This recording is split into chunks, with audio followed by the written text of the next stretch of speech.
Ça, c'est purement décoratif. C'est les entourages de portes, la finition des entourages de portes.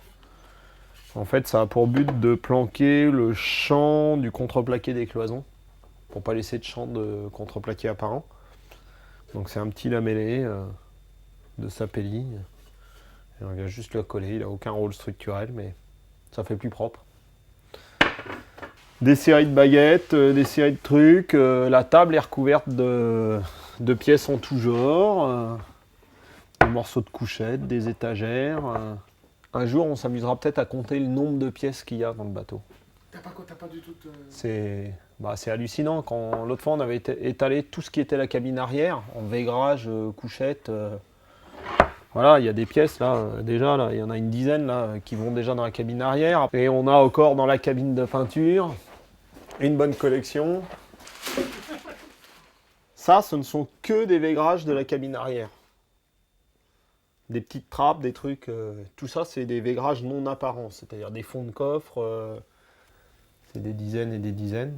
Donc ça, c'est assez. Ça en fait des tas.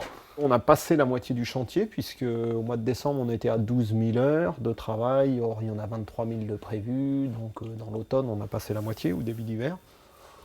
Ça correspond, ça confirme que les aménagements partie menuiserie, c'est long, en finition aussi. Bon, parce que ça, c'est par rapport au niveau, sans être le top de la finition, on exige quand même un certain degré de finition. Et puis, après, il n'y a pas de mauvaise surprise. C'est simplement, voilà, il faut du temps.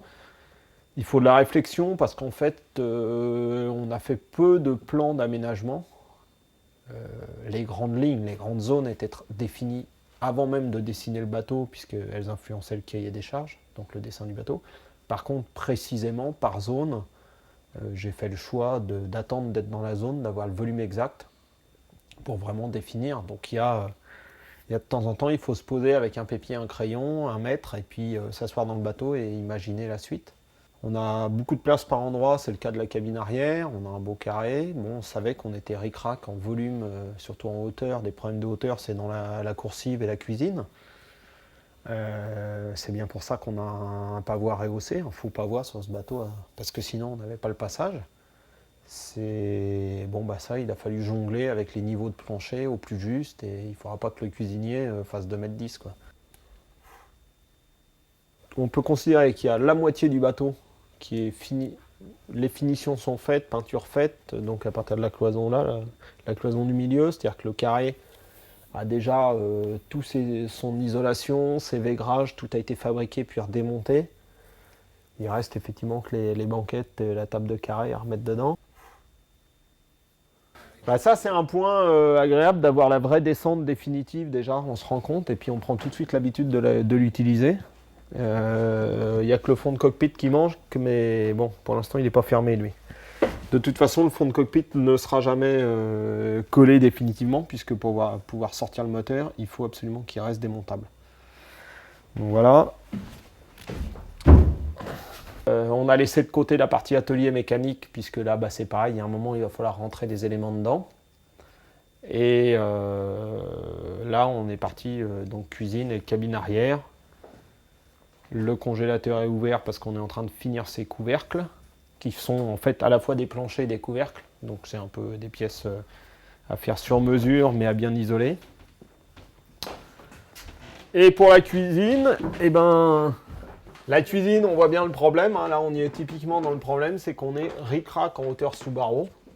Parce que là, j'ai déjà les pieds au fond du bateau, quasiment. Et voilà, donc c'est tout. Il faut un petit cuisinier. Et la cuisine aurait pu être dans la chambre de veille. Après, il y a du pour et du contre. Nous, quand on a des clients à bord, la cuisine, c'est un peu notre lieu de travail. On ne veut pas être dans le passage, on ne veut pas être dérangé, on ne veut pas déranger les clients. Donc c'était intéressant de l'excentrer un petit peu. Et de toute façon, on avait ce volume-là, qui sert de coursive pour aller à ma cabine arrière, à utiliser. Donc c'est pour ça que la cuisine est arrivée là, avec cette seule contrainte, c'est sa hauteur. En fait, le problème d'ici, c'est qu'on n'est pas sous un roof. Il y a un roof sur la chambre de veille et un roof dans la cabine arrière.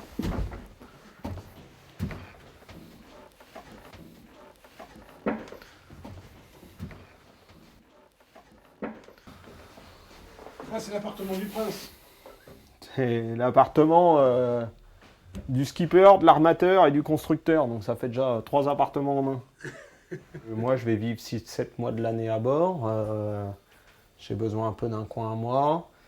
Je peux avoir la petite famille à bord, donc il faut le voir un peu comme un petit appartement. Aussi bien, il y a les lits, il y a le coin bureau, il y a le coin lavabo, il y a un peu tout dedans, quoi, hein. Mais c'est vrai que c'est assez spacieux. En fait, c'est l'intérêt d'avoir mis un roof à l'arrière, c'est qu'on utilise tout ce volume. Parce qu'effectivement, il y a de la surface, parce que le bateau a un maître robot qui recule assez loin, un tableau arrière assez large. Mais on est sur la voûte, donc il n'y a pas de hauteur sous barreau. On est Alors, déjà dans des formes assez plates, donc on avait la hauteur que grâce au roof qui va venir en prolongement et qui vient s'arrêter ici, quoi. Donc même là, j'ai encore la hauteur sous barreau, quoi. Moi, je considère que la trappe d'évacuation est obligatoire, donc je me suis mis une trappe dans le tableau arrière. Tout le monde aimerait bien que ce soit une fenêtre, mais non, ça va être opaque.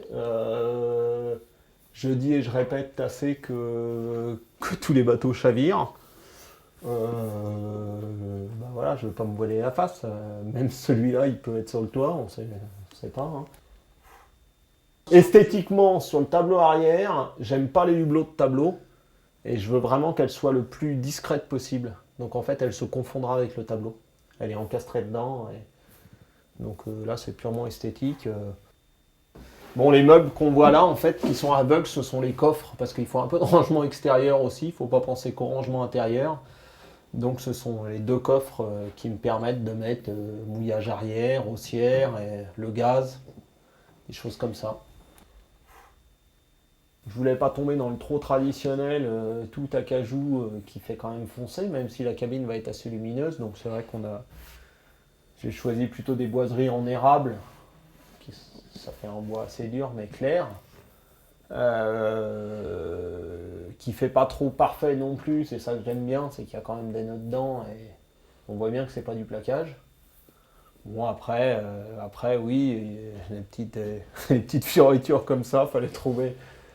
Ça a un intérêt, c'est que de toute façon, ça finit. Il y avait un angle à finir et qu'en fait, on a la main vachement bien dessus quand on passe par là. Mais voilà, après, je voulais pas partir non plus dans les trucs trop sophistiqués. C'est pas de l'ébénisterie non plus. Donc là, en fait, sous cette couchette-là, à l'exception de 2 tiroirs qui ressortent par ici, c'est que du technique. Donc, il y a le secteur de bar, pilote, l'hydraulique de pilote et de bar. Désalinisateur, tout ce qui concerne l'eau douce, désalinisateur, groupe d'eau sous pression et le chauffe-eau. Tout ça est sous la couchette. Et les réserves d'eau sont sous le plancher ici. Donc j'ai regroupé ça, c'était l'idée technique aussi du bateau. C'est en groupe par zone, on n'éparpille pas. Tout ce qui concerne l'eau douce est ici. Tout ce qui concerne le fuel est dans le carré. C'est pour pas mélanger les réservoirs en cas de problème, cas de fuite. Puis en tuyauterie, électricité, c'est beaucoup plus simple. Donc là, j'ai ce que je voulais, un petit pont de manœuvre à l'arrière. C'est pas une grande zone, hein, mais c'est une zone qui sert, on le sait bien, dans toutes les phases d'amarrage, de mouillage. La barre d'écoute est sur le roof, elle n'est pas sur le... Ah, la barre d'écoute n'existe pas sur ce bateau. Ah, t'as pas de barre d'écoute. Non, t'as des palans... Donc, ouais, c'est là, sur un bateau comme ça, bon, moi, c'est ma vision du truc. Là, je m'inspire plus du traditionnel parce que qu'est-ce que je vais aller faire avec une barre d'écoute sur ce bateau-là qui va me gêner. Donc c'est pas lent le plus à l'arrière possible, sachant que la baume de toute façon est très longue. Et voilà, et puis après on bidouille quand on est au portant à utiliser un seul palan. Donc c'est pour ça aussi que l'arrière est assez dégagé, hein.